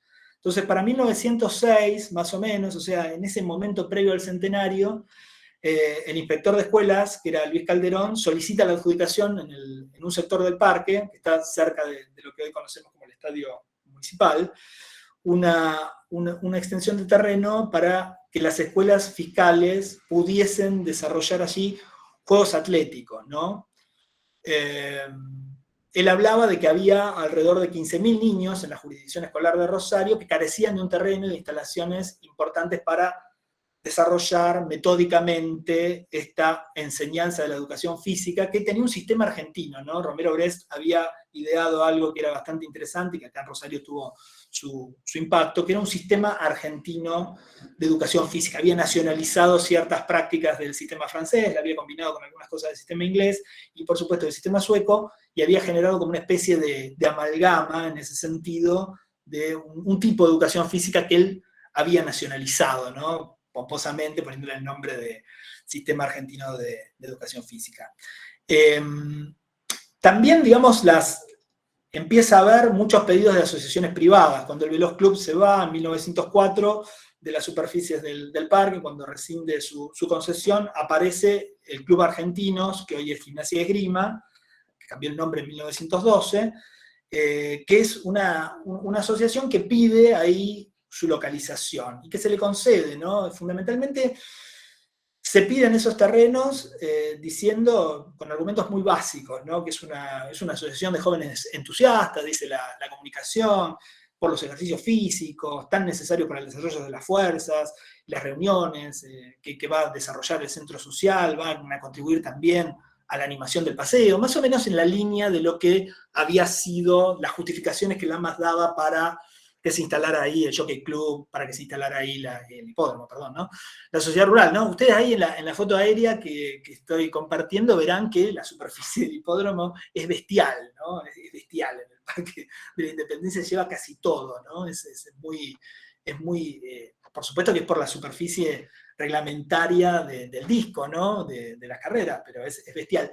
Sobre las carreras, si a alguien le interesa en particular, está el libro de Roy Ora, ¿no? La historia del turf en la Argentina, que fue publicado por Siglo XXI y que es un libro extraordinario y que discute mucho con la historia social del fútbol de la Argentina de Friedenberg, ¿no? Es un libro que discute la idea que todos teníamos instalados hasta que apareció este libro de Roy, de que el fútbol era el deporte más popular, que traía más gente, etc. Y él en realidad lo que muestra es que era el turf, era el hipódromo, lo que había generado una afluencia de público tremenda, ¿no? Entonces, como decía, aparecen los pedidos de Gimnasia y Esgrima en 1904, aparecen los pedidos del Club Atlético Provincial en 1906, ¿no? Y estos dos pedidos son rápidamente concedidos, ¿no? Y fundamentalmente la idea son los Juegos Atléticos. En 1907 aparece la primera petición de Newell's Old Boys por terrenos en el Parque de la Independencia, que curiosamente es denegada, ¿no? Le dicen que no. Le dicen que no, y es interesante ver por qué le dicen que no. En principio porque es una asociación de alumnos de un colegio comercial anglo-argentino privado, entonces eso es un primer freno, digamos, que es un colegio privado y que cuenta con otros terrenos en Barrio Vila, ¿no? Que son los terrenos de lo que ahora, creo que, bueno, en mi época se llamaba Bellavista y ahora creo que se llama el Centro Deportivo Marcelo Bielsa o algo así, ¿no? De algún modo, lo interesante es que los argumentos que Newell's da, el club de fútbol da para participar, tienen que ver más que nada con las competencias futbolísticas, ¿no? Que para 1907 todavía no eran vistas por completo como una actividad física muy relevante. Ustedes piensen que el sistema de educación física argentina de Romero Brest dejaba muy en segundo plano los deportes ingleses, ¿no? Los hacía como aparte. Esto es un poco la condena o la distancia que existe entre la gimnasia, que es un foso que recién creo que se empezó a llenar los últimos años, digamos, del fútbol, donde la preparación física es cada vez más importante, donde hay como una división entre lo que puede ser el ejercicio físico y lo que puede ser jugar al fútbol, que no son necesariamente cosas que se entienden como parte de un mismo proceso, sobre todo en estos momentos donde el fútbol todavía era amateur, no era un deporte profesional, para lo cual habrá que esperar a 1931, ¿no? Y donde todavía se jugaba en ligas muy reducidas, como la Liga Rosarina de Fútbol, ¿no? Que de algún modo se había creado no hacía mucho. Hay que esperar al 34 para que se funde la Asociación del Fútbol Argentino y para que Newell's y Central rápidamente participen de los certámenes organizados por la AFA, ¿no? Entonces, de algún modo ahí Newell's lo que hacía también era plantear algunas cuestiones en torno al acondicionamiento de los terrenos, etc. Pero en 1907, como les decía, la petición le fue negada. Le fue negada porque era un colegio privado, porque tenía terrenos en otro lugar donde podía desarrollar estas actividades. Sin embargo, en 1910 vuelve a la carga, ¿no? Vuelve a pedir los terrenos y ahí sí se lo dan, y tiene éxito. Y es muy interesante porque ahí ya el fútbol aparece más pensado como un educador físico y moral, dicen ellos, ¿no? No solo un deporte atrayente, no solo un deporte atractivo, sino un educador físico y moral de la juventud, ¿no? Y ahí hay también la idea de acondicionar los terrenos, de generar tribunas, dicen ellos, para distracciones útiles de la familia y la sociedad, interesando al público en las alternativas de los partidos a jugarse, ¿no? Y se propone también una cosa que no había propuesto la primera comunicación.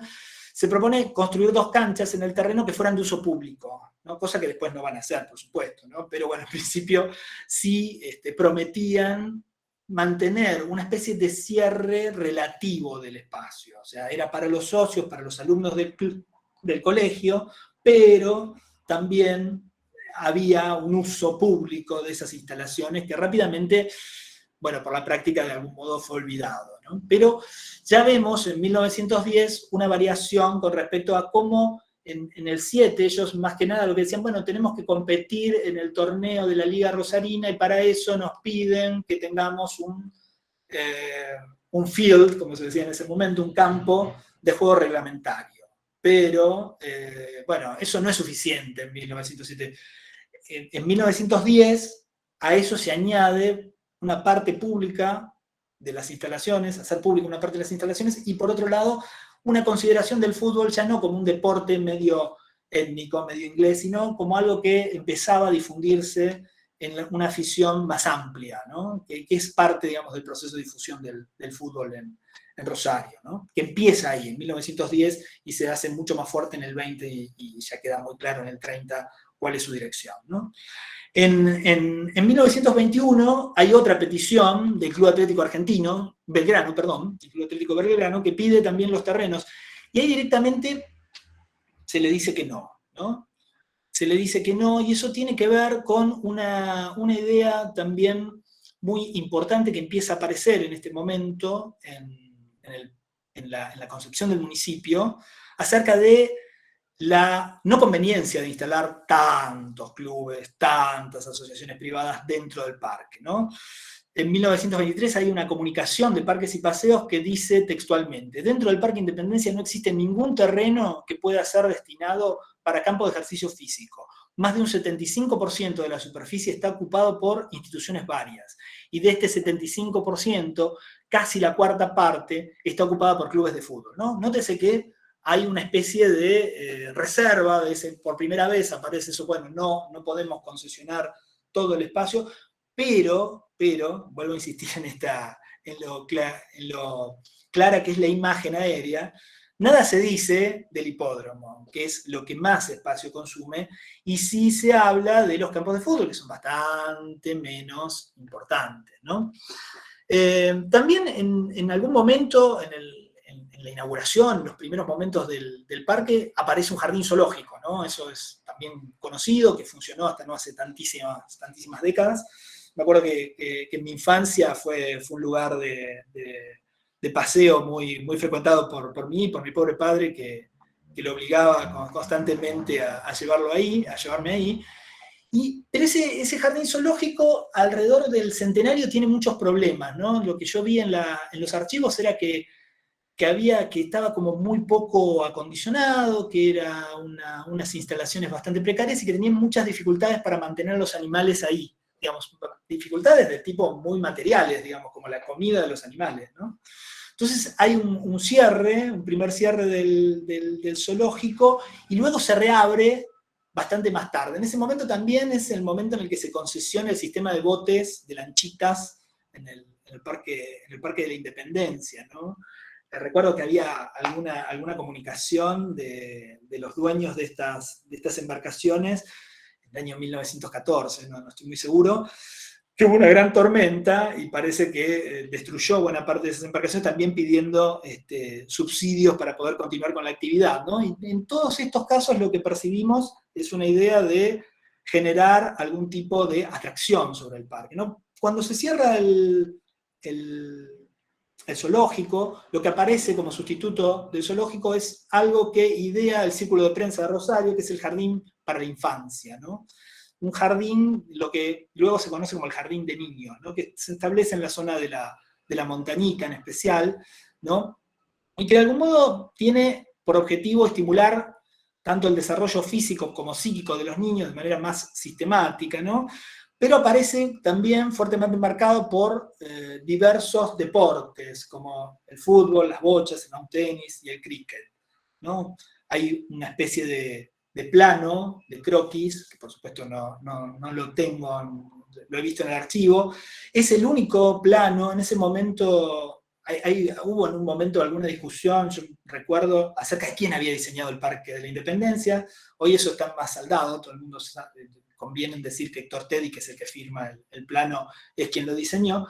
Pero hubo una época en que se fantaseaba un poco si Charles Tice, el que diseñó el Jardín Botánico de Buenos Aires y tantos otros paseos, había participado del diseño. De hecho, Thais en 1910, 1915 participa del desarrollo de algunos proyectos para Rosario. Uno es el Parque de Recreo Arroyito, de 1910, y el otro es este recreo infantil, digamos. Hay unos planos que Thais envía de este recreo, pero bueno, el presupuesto municipal, como ya veníamos anticipando, siempre es menguado, ¿no? Nunca tiene como la potencia necesaria para hacerse cargo, y en ese momento, 1914 creo que es el plano, empezaba un proceso bastante complejo para el municipio que tiene que ver con los efectos, digamos, que la Primera Guerra Mundial tiene para la economía de la Argentina y de Rosario en particular, y en ese momento hay como serias dificultades para desarrollar el proyecto tal cual Thais lo había conceptuado, ¿no? Lo había concebido, que era un proyecto bastante ambicioso, bastante costoso, con muchas ornamentaciones. Entonces Del Gerbo, que era el arquitecto, digamos, el ingeniero en realidad, que estaba trabajando en el Departamento de Obras Públicas en ese momento, lo que hizo fue adaptarlo a las posibilidades del presupuesto, y consiguió ahí una especie de punto intermedio. También en 1915 es el momento en el que aparece el Rosedal, ¿no? El Rosedal es una instalación posterior, digamos, del Parque Independencia, no aparece desde su primer momento, y es curioso porque se hace con una especie de sigilo medio extraño.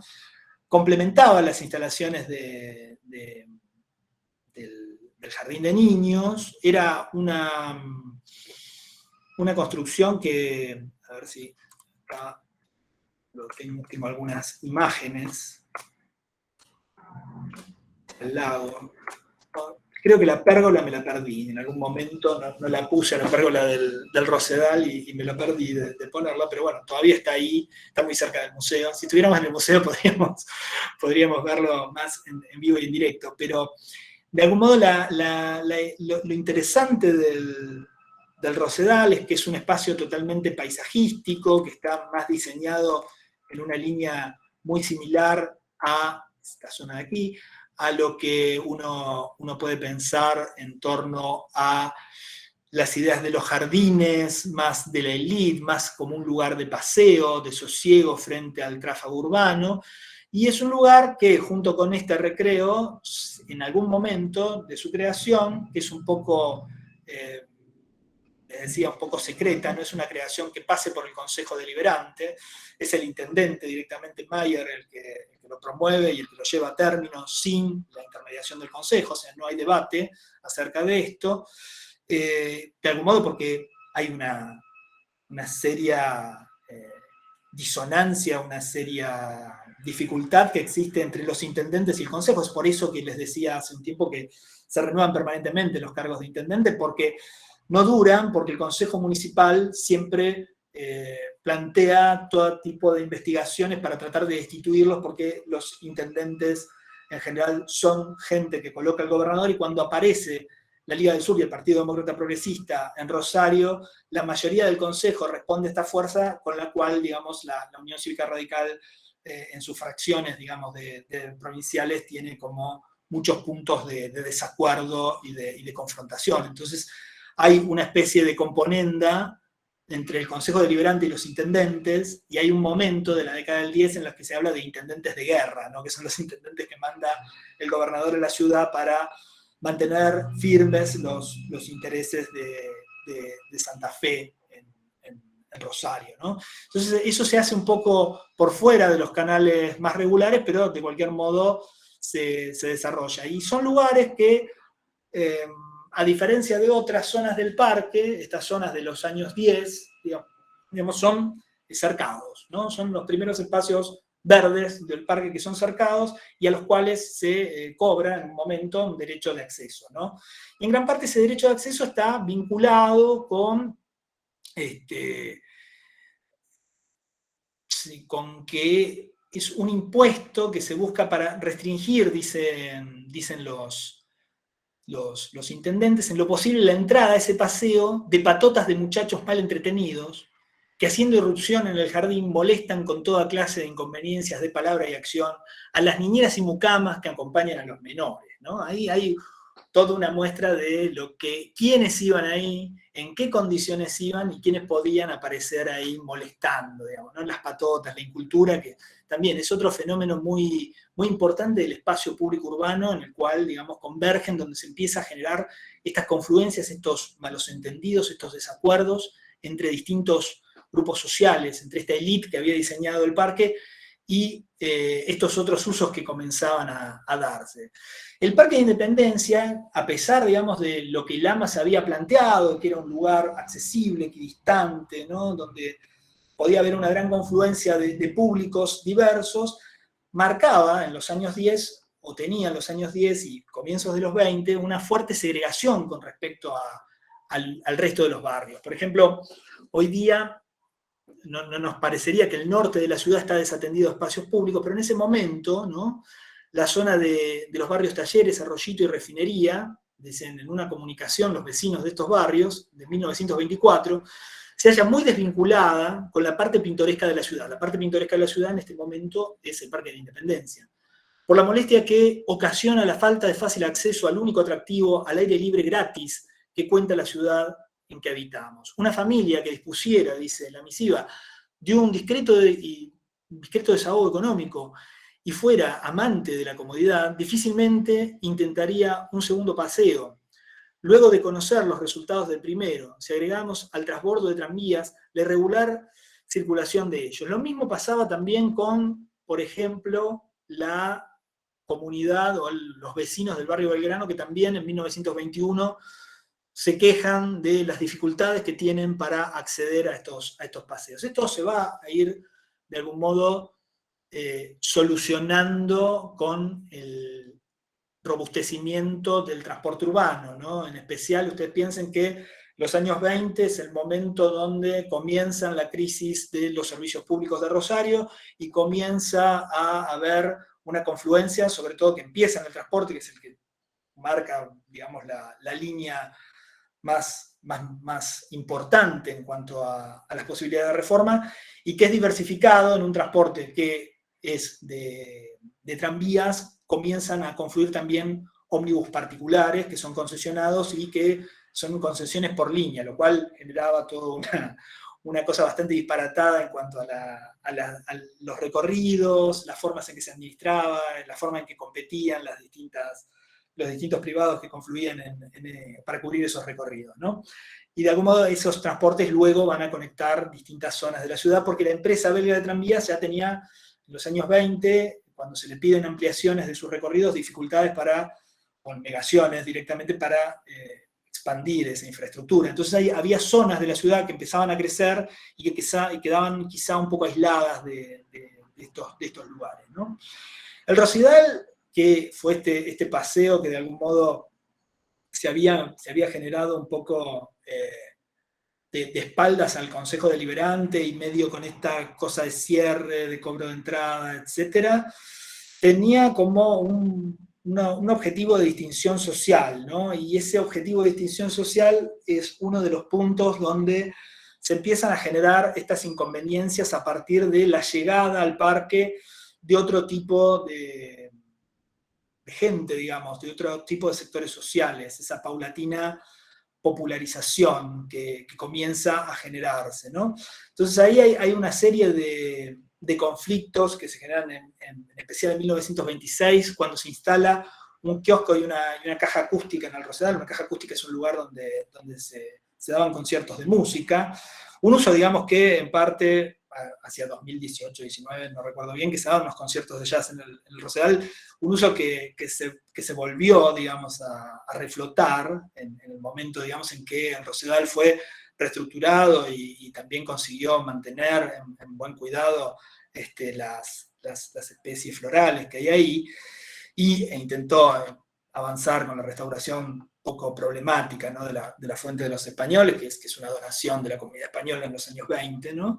Ahí hay una discusión en el 26 de dos concejales, Casas y Casielo, acerca de la localización de este kiosco de música y de este lugar, digamos, de entretenimiento, ¿no? Entonces Casas dice en el Consejo en 1926, no me parece un lugar apropiado para colocar una caja acústica ni el kiosco, porque su funcionamiento atraería cierto tipo de gente que destrozarían los jardines, ¿no? Y Casiello dice, la razón principal para aprobar esta medida es que se trata de un lugar obligado de paseo para toda la sociedad, especialmente en verano, ¿no? Entonces ahí hay como dos concepciones, me parece, que conviven de ese espacio verde, una que está pensado para toda la sociedad, una que está pensado con esta matriz de la localización, el higienismo, etc., y otra que está pensado para un tipo de gente y no para otro tipo de gente, ¿no? Este tipo de discusiones se van a ir incrementando a lo largo de fines de los años 20 y comienzos de los 30, ¿no? Ahí está llegando, no sé si lo escuchan, algún tipo de vendedor ambulante y nunca en mejor momento, porque una de las discusiones que hay es acerca de los vendedores ambulantes, ¿no? en el Parque de la Independencia, que se planteaba que de algún modo arruinaban el sentido espiritual y antimaterialista del paseo, ¿no? que era estropeado el paseo por vendedores que de algún modo desarrollaban una actividad que era antihigiénica, antiestética e inculta, ¿no? El comercio de algún modo desbarataba eso. La Capital, por ejemplo, que es como el vocero de la élite en ese momento, decía cosas como esta sobre los vendedores ambulantes. Numerosos vendedores ambulantes han convertido los parajes más concurridos del Parque de la Independencia en sitios de exhibición de mercancías. Especialmente en los días feriados, la afluencia de aquellos llega a extremos inadmisibles, como que a determinadas horas de la tarde, en algunos puntos, el parque, más que sitios de esparcimiento, parece un mercado de abasto, ¿no? Ahí es interesante cómo las distintas funciones de la ciudad están en lugares distintos, ¿no? El mercado es una cosa, el parque es otra, los pulmones son una cosa, el sistema digestivo es otra. Vendedores, sigue la Capital, de los más diversos productos, pregonan a voz en cuello sus mercancías. Esto representaba una molestia para el transeúnte, que no es así donde radica todo el mal. La presencia de aquellos apareja también la de numerosos consumidores, que no se atinan mucho a observar las prescripciones de cultura e higiene. A consecuencia de ello, el peatón tropieza a cada paso con montones de cáscaras, papeles y otros desperdicios, restos que los consumidores arrojan al suelo como si lo hicieran en un colector. Ahí también ya vemos cómo hay funciones para las cuales se requieren habilitaciones. Los vendedores ambulantes no van a poder estar ahí de cualquier forma. También hay algo que comienza a pasar en esta época, a fines de los 20, que son los ómnibus de excursión. Los ómnibus de excursión plantean una serie de recorridos especiales, ¿no? Y uno de los itinerarios tiene que ver con reunir la Plaza de Mayo, el Parque de la Independencia y el Saladillo, ¿no? Y de algún modo ahí marca hasta cierto punto cuáles son los atractivos, que uno lo podría pensar estos ómnibus de excursión como una especie de ómnibus turístico interno, ¿no? Hoy, si uno quisiera cometer ese anacronismo. Que de algún modo lo que está marcando es la importancia del paseo y la capacidad del transporte para generar una línea que pudiese servir a esa cuestión, especialmente los fines de semana, ¿no? También aparecen toda una serie de notas acerca de lo que se denomina picnics populares, que eran un poco más rudos que los picnics que podemos imaginar hoy en día, porque se hacían asados al aire libre en el parque, y bueno, y eso quedaba como bastante, no solo bastante mal en el momento que lo estaban haciendo, imagínense ustedes las distinguidas familias que existían ahí viendo estos espectáculos, sino también porque dejaban el paseo bastante malas condiciones por las quemazones que generaban sobre las plantaciones, ¿no? Entonces, ahí también había una idea de cómo preservar este espacio de cierto tipo de prácticas. Hacia 1933, 1931, 32 y 33, hay distintos momentos en que aparece un campamento de desocupados en el parque, ¿no? Aparece un grupo de lo que uno podría pensar, o lo que decían los medios de la época, la Capital en especial, que eran vagabundos que habían hecho del parque su campamento, su casa, de modo tal que hacían prácticamente imposible para ciertos grupos de la sociedad asistir a ese lugar. También había mendigos, ¿no? La crisis de 1930 ahí tiene un peso muy importante. Lo que pasaba en el Parque de la Independencia era mínimo al lado del campamento de desocupados que había en Central Park, ¿no? En Nueva York en ese momento, al cual el Parque de la Independencia había querido parecerse. Y en 1933 en la capital aparece una nota que dice lo siguiente: todas las tardes en el Parque de Independencia, por ejemplo, deambula un numeroso grupo de menores que se dedican a la venta de pastillas. Ofertan primero al paseante mercaderías y cuando no se les compra, terminan pidiendo una limosna. La insistencia de estos menores no es nada agradable, por cierto, para los paseantes, y por la misma razón las autoridades deben tomar medidas, desalojando del parque a aquellos que, so pretexto de vender pastillas, se dedican a mendigar.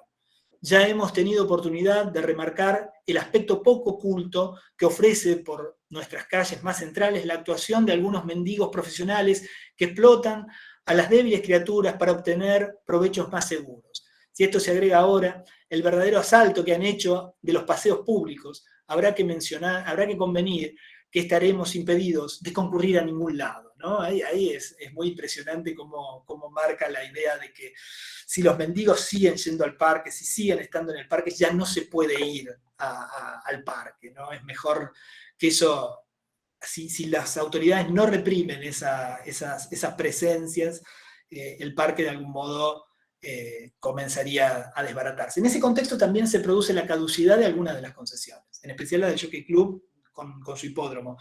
Y en parte, digamos, la idea de 1936 de trasladar el hipódromo a Fisherton surge no solo en función de la caducidad de la concesión y de las dificultades que tienen estas instituciones para renovarlas, sino también de la idea de poder, de algún modo, irse de este lugar que efectivamente estaba demasiado popularizado para lo que eran los estándares del grupo que de algún modo había dado la primera animación a ese espacio, ¿no? También al mismo tiempo, en los años 20 aparecen lugares de acceso público dentro del parque muy fuertes, como por ejemplo el estadio municipal, que se genera en los años 20, y que da un lugar muy acondicionado para la época, sobre todo para el desarrollo de actividades físicas, y es la primera plaza de actividades físicas abierta de Latinoamérica, ¿no? En ese sentido, yo creo que lo que podemos ver es como corrientes contrapuestas, ideas que de algún modo chocan y confluyen en una especie de disputa acerca de cómo utilizar ese espacio. Y en gran parte estos clubes que habían aparecido en el parque en los primeros momentos, a partir del cobro de entrada, de la construcción de sus alambrados, etc., habían generado una especie de restricción del acceso. Pero también uno puede pensar que con el correr de la década del 10 y el correr de la década del 20 sobre todo, hizo posible que esas atracciones trascendieran ciertas fronteras sociales e involucrasen a sectores populares en espectáculos que inicialmente estaban diseñados para la élite, ¿no? Entonces también ahí los espectáculos deportivos cumplen un rol fundamental. También el transporte urbano, al conectar ciertas zonas de la ciudad con el parque, cumple un rol cardinal. Ahí es el momento en los años 30 a mediados de los años 30, donde el Automóvil Club Argentino también desarrolla una serie de competencias automovilísticas dentro del predio del parque, que también atraen a muchísimo público. Y en los años 30, cuando este proceso comienza como a terminar, a cerrarse, me parece, junto con la configuración urbana final del parque, ahí también hay un proceso de reinstalación del jardín de niños, del zoológico en el jardín de niños, la apertura en el año 32 de la remoción de los vallados que están en el Rosedal, la posibilidad, digamos, de una circulación más libre y finalmente, digamos, una especie de apertura social que de algún modo es un efecto, me parece a mí, y esto es lo interesante en términos históricos de la idea procesual y configuracional de un proceso histórico, que no son en absoluto los atributos que al espacio le habían querido otorgar los que lo construyeron, los que lo animaron y los que lo crearon, aunque sí forman parte de algunas de las justificaciones sociales, de bienestar social, de bien común, que hacen esos espacios,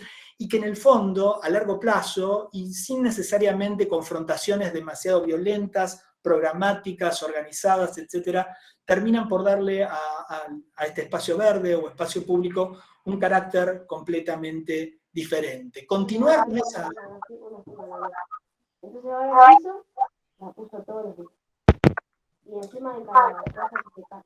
Bueno, ya veo que lo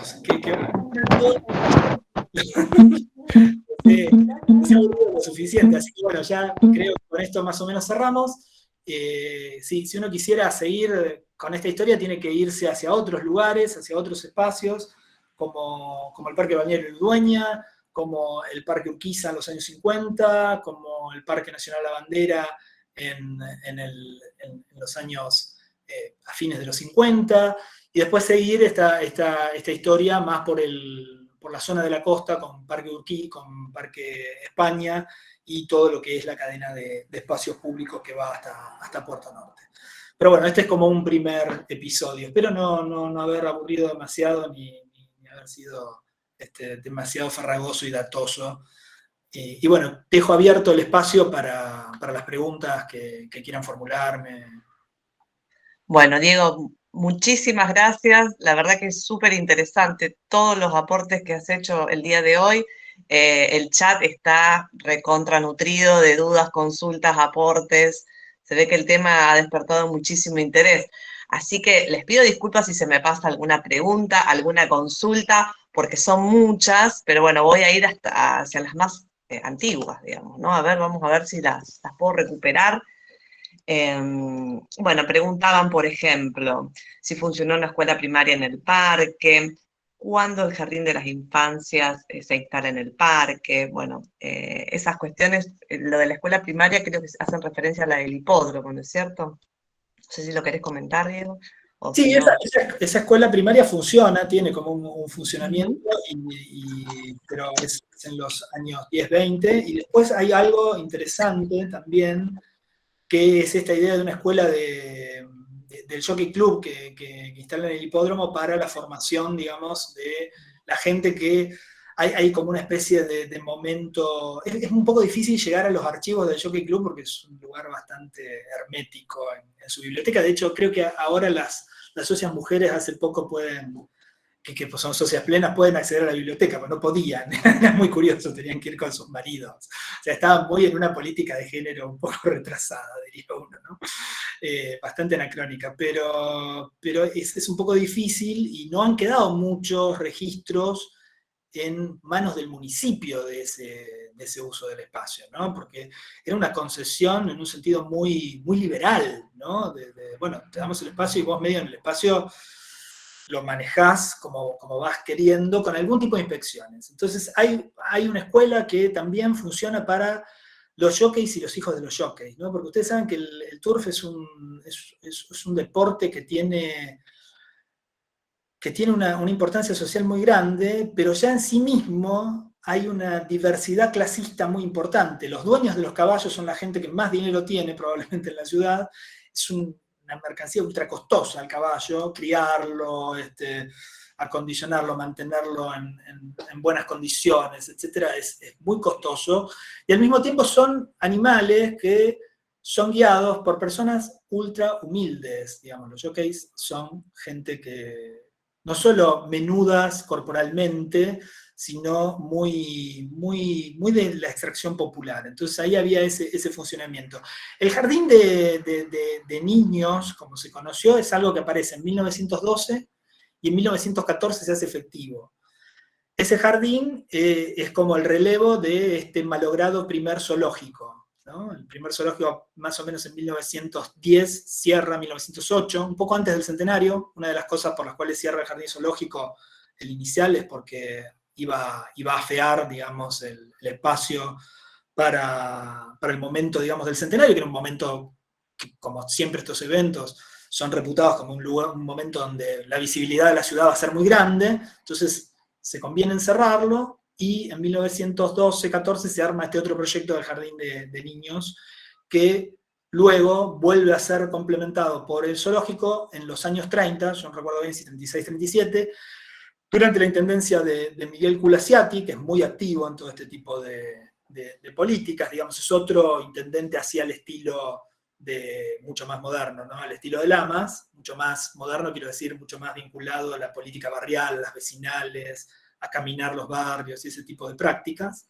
Es probablemente uno de los primeros intendentes que hace eso, junto con otros que ya habían iniciado ese camino por los barrios en los años 30, y de algún modo ahí se completa con el Palomar, que es algo de lo que no hablé, pero es una construcción de ese momento, digamos, que viene un poco de la mano de la producción del Jardín Francés, digamos que es la última ampliación del parque, en los años 40, y que es una especie de reflotar o combinar el jardín de niños con el zoológico, ponerlos un poco en diálogo, hacer de esas dos instalaciones una sola. Bien, después preguntan, bueno, por la Fuente de los Españoles, cuándo fue instalada, y el momento en que las colectividades toman su espacio en el parque, con el Jardín Francés, el Rosedal, con la colectividad española, bueno, Garibaldi y la colectividad italiana, y la más reciente, que es la de Moreno y Riobamba, de los libaneses, ¿no? Sí, es cierto. Bueno, los años 20 son los años donde el Rosedal, digamos, la zona del Rosedal y la ampliación ahí frente a Gimnasia de Esgrima, comienzan como a reconocer esta idea de italianos y españoles, que después, digamos, se sigue replicando a nivel parque, ¿no? Hasta el Parque España, el Parque Italia, ¿no? Como espacios que hacen un lugar a algo que no sería como una herencia directamente o un pasado nacional reivindicatorio, sino un pasado más bien vinculado a la influencia que estas colectividades tienen en la ciudad, digamos, en la estructura urbana. Ese paseo, digamos, lo de Garibaldi es algo que trabajó muy bien en su momento el actual director del Museo Histórico Provincial, ¿no? Pablo Montini, que trabajó mucho como la estatua de Garibaldi, digamos, tiene como... Hay algo que alguien alguna vez debería escribir, que me parece interesante, un tema interesante y bastante inusual para Rosario, que es la vida móvil de las estatuas, ¿no? Hay estatuas que peregrinan por la ciudad, que han andado de distintos lugares. Ahí en el museo, no en la época más actual, pero me acuerdo que en un momento había como una especie de corralón de estatuas, ¿no? Que uno veía ahí que estaban reunidas algunas estatuas que no tenían lugar o que había que decidir dónde ponerlas. Y bueno, y el monumento de Garibaldi tiene como un largo periplo, digamos, de la Plaza Santa Rosa hasta que llega ahí al Parque Independencia. Lo mismo, lo de la Fuente de los Españoles es más claro, o sea, es de fines de los años 20 y tiene mucho que ver con la idea de recuperar las raíces hispánicas, que es algo que se venía haciendo desde el Día de la Raza, ¿no? en los años 20, y que tiene que ver también con algunas celebraciones patrióticas que se llevaron adelante, como tratando de disolver un poco el componente anarquista, maximalista de ciertos movimientos populares, y es una fuente que era bellísima, ahora tiene un destino un poco muy desgastado, muy golpeada por el mal uso, diría yo, y también en ese momento aparece el monumento, incluso los monumentos nacionales, como es el Monumento a Belgrano, es un monumento que tiene una influencia muy fuerte de la colectividad genovesa, ¿no? La colectividad genovesa participa en el año 28, creo que se pone ese monumento, la estatua ecuestre de Belgrano, que está ahí, digamos, en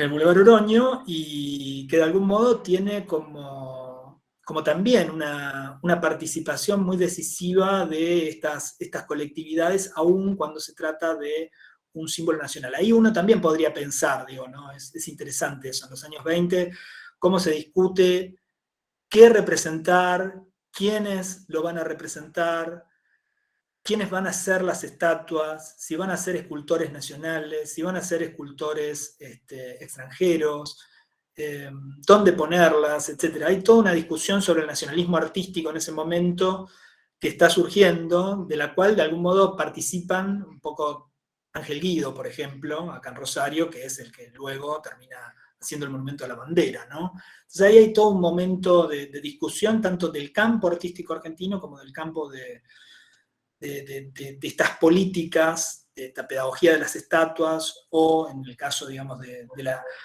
lo español es mucho más interesante lo de la fuente, ¿no? Más interesante porque no hay una representación. Ahí también en el Rosedal uno puede ver a ciertas figuras de la cultura, Pérez Galdós, José Hernández, etcétera, que tienen una presencia hispánica, ¿no? Pero sobre todo de las letras, ¿no? De la idea de una literatura hispánica o de raíces criollistas, como el caso de Hernández, digamos, ¿no? Hay una especie de esa recuperación en el Rosedal en una segunda parte, ¿no? De esa ocupación. Hay una primera, en los años 20, a fines de los años 20, ¿no? Hay una primera parte de esa ocupación que tiene más que ver con el paisajismo, si uno quiere. Y digamos, hay una segunda que tiene un poco más que ver con un tipo de conmemoraciones, con un tipo de estatuas, etc. Eso, por ejemplo, se altera muchísimo en el Parque Urquiza, donde está la figura del boxeador, ¿no? Que es un héroe deportivo. Eso es una novedad total, ¿no? Que es un parque del peronismo, ¿no? El Parque de los Derechos de la Ancianidad se llamaba, ¿no? Entonces ahí hay como distintos momentos y distintas coaliciones de intereses en representar, cómo representar, quién pone los fondos, quién va a contribuir, etc., ¿no? Muchas de las estatuas de San Martín también tienen duplicaciones en otras zonas, digamos, en Europa, por ejemplo, en Boulogne-sur-Mer hay una estatua de San Martín ecuestre que es idéntica a la que hay aquí. Y bueno, las estatuas están medio vaciadas en moldes que las hacen similares, digamos, ¿no? Las que no son de mármol, ¿no? Como es el caso de la de Garibaldi. Las de mármol han tenido mala suerte, ¿no? La de Garibaldi que tuvo todo este problema con la iglesia, por la masonería de Garibaldi, etc. Y las estatuas de Lola Mora, que peregrinaron muchísimo hasta que terminaron ahí en el pasaje Juramento, ¿no? Las estatuas de Lola Mora del Monumento Nacional a la Bandera, que era el monumento que se había pensado en los años 10, esta comisión del centenario de 1904 tenía esa idea, ¿no? Diego, hay una pregunta sobre el pabellón de las rosas, que estuvo instalado en el parque, ahí donde está ahora la gruta, ¿no? Con la Virgen. Si podés dar alguna referencia de eso. No, es que eso nunca lo pude encontrar en ningún lado. Nosotros un poco desde el museo, ¿eh? Y lo hemos buscado. Vi las fotos, etcétera, y no sabes que he estado siempre como con la intriga de este pabellón, que todo el mundo alude, etcétera, y nunca pude hallar ningún documento, ninguna referencia. Sí hablaban mucho de que había como choperías, había un bar en la cúspide de la montañita, eso sí, pero este pabellón de las rosas nunca, más que esta foto que circula y lo que se dice de él. La pregunta la formulé yo. No, porque mi nombre es Jorge. Lo había escuchado porque como que hubo un conflicto con la iglesia, algo así, porque la noche era usado como un centro así para los señores. Ah, bueno. Bueno, eso habría que preguntar. Si viene María Luisa, pronto, que creo que sí, habría que preguntarle a ella, que es la que sabe de eso. Perdón, soy Ana. Sí, en el imaginario popular es que era una especie de club donde con encuentros, entonces directamente se demuele ese pabellón al que yo accedí a fotos de Walter Kovacevic, que es el de la página Postales de Rosario, que recomiendo, y se demuele un pabellón hermosísimo por esta cuestión. Y ahora que yo los escucho, digo, oh, casualidad, aparece la Gruta de la Virgen en ese lugar. Diego, me tomo el atrevimiento, yo creé la página Basta Demoliciones, no página grupo, de que busques en la lupita, hay muchas fotos del Parque Independencia. Claro. A tu disposición, por lo que te escuché antes, me tomo ese atrevimiento. Dale, muchas gracias. Eso. Lo voy a hacer. No es nada. No, lo que resulta muy interesante del comentario, yo la verdad que lo del pabellón, sabía lo que se dice de él, pero es muy interesante que se haya demolido y que se haya puesto esa gruta, si es cierto, digamos, que estuvo ahí, pues bueno, de hecho están las fotografías, algo debe haber habido. Porque, por ejemplo, cuando hay una discusión, yo me acuerdo, creo que el concejal de Santis, que es un concejal bastante católico, cuando se produce la abolición de la prostitución reglamentada a comienzos de los años 30, 1932, se discute cambiar el nombre de la calle Pichincha por Richieri, ¿no? Que es como, bueno, Pichincha, más allá, digamos, del volcán, etcétera, y de la cuestión geográfica, había quedado asociada como al comercio carnal de la ciudad, ese pasado prostibulario, etcétera. Entonces, ponerle Richieri, que era como el general que había hecho obligatorio el servicio militar, era un gesto disciplinante, ¿no? Y a lo mejor esto de la gruta también es como poner una capa de sentido muy disonante en el mismo espacio, ocupado por algo que ya se deja de considerar como algo lícito, como algo legal, como algo a lo que, digamos, los jóvenes pueden entregarse de algún modo, ¿no? Interesante para ver si se encuentra algo y se puede... Sí, ¿no? La verdad que sí. Bueno, después pidieron, eso lo vamos a hacer en privado, cuando vos tengas tiempo, que nos puedas pasar todos los libros que mencionaste, los títulos, autores, así lo compartimos a través de la plataforma educativa, Diego, ¿sí? Bueno, a ver, ¿alguna otra preguntita que quiera tener? Yo le di acceso a Lucía, que hacía rato, perdón, Lucía, que hacía rato había levantado la mano, no sé si aún está allí, Lucía, de Nardo. Quería hacer una intervención, había levantado su mano, por eso, si no, seguimos adelante. Bueno, Ana también, de Basta de Demoliciones, no sé si ya tenías otra pregunta, Ana, para hacerle a Diego. No, pregunta no, agregar que contaba mi abuela que cuando las procesiones, por toda esta cuestión de que son castigadas algunas estatuas, se las cambia de lugar, se las desemantiza. Contaba mi abuela que cuando estaba emplazado en frente a la logia masónica de calle Laprida, que tenía un jardín adelante, la estatua de Garibaldi, y pasaban las procesiones, tapaban la estatua para que pasaran las procesiones. Eso nomás, ese detalle. Sí, eso es interesante también para ver el tema del perfil supuestamente no católico de Rosario, digamos, supuestamente ateo, laico, etcétera, ¿no? Ver cómo en realidad bueno, eso trabajó mucho Diego Mauro, que estuvo en el ciclo anterior, ver que en realidad es un espacio de disputa también en ese sentido, en los significantes. Y Garibaldi es un personaje que activaba mucho eso, ¿no? Esas sensibilidades católicas que de algún modo lo veían como una especie de anticristo que había que poner lo más lejos posible, ¿no? Y que tenía mucho arraigo en la actividad italiana, ¿no? Por otra parte, que también es católica. Acá están mencionando o haciendo una consulta sobre, de Alejandro Di Ponte, el templete de la montañita con las columnas y el bar de uno de sus costados, y el paseo hasta la cumbre. ¿Por qué también se decide demoler? Por haber quedado cerca del zoológico, preguntan. Sí, yo me acuerdo que el bar, tengo la idea de haber visto fotos, de haber escuchado comentarios. Me acuerdo que había uno bastante risueño de La Capital, un artículo que decía que los poetas en Rosario preferían las choperías del parque y no los paisajes románticos, digamos, ¿no? Y que iban ahí.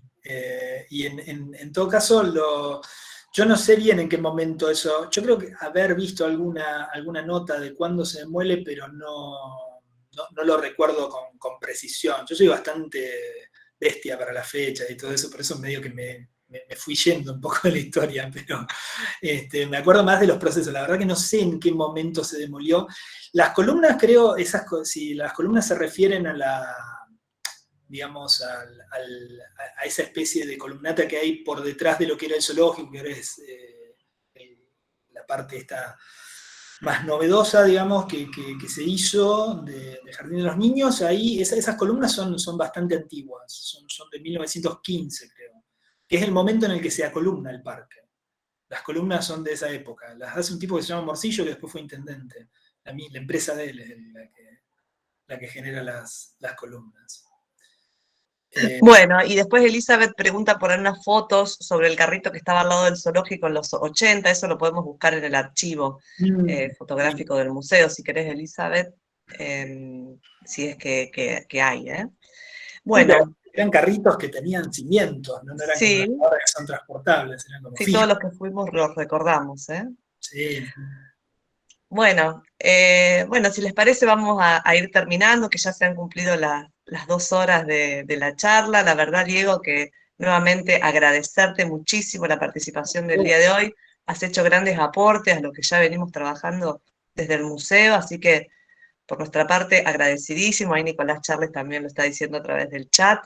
No, gracias a ustedes por invitarme y por permitirme charlar de todas estas cosas que siempre las tengo por aquí y nunca las comento en ningún lado, así que me vino muy bien. Después te vamos a molestar entonces con toda esa bibliografía, así la compartimos con los asistentes del curso.